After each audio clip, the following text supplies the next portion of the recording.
Floating deadlifts are a deadlift variation that you can use to help understand how much tension you need to put into the bar to take the slack out of it to help break it off the floor once it gets heavy. So we like to use a weight that's light enough that when you do take the slack out of the bar, it kind of floats off the ground a little bit so you get that feedback if you're doing it right.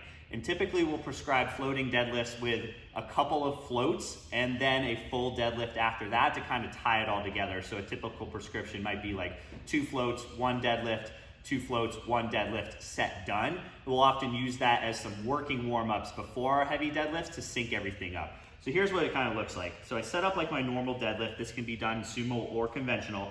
And then once I go down to get the bar, I'm gonna start to tighten my lats and bend the bar so I take the slack out of it.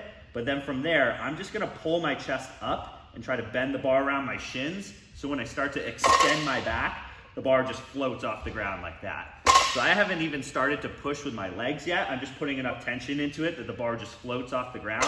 So I do a couple of those, and then I tie it all together with a full deadlift, helping me understand how to sync up that taking the slack out of the bar while also pushing through the ground with my legs. That combination of slack out, push with the legs is gonna prevent 2 of the most common mistakes we see with heavy deadlifts, which is either hips shooting up early or back rounding at the start.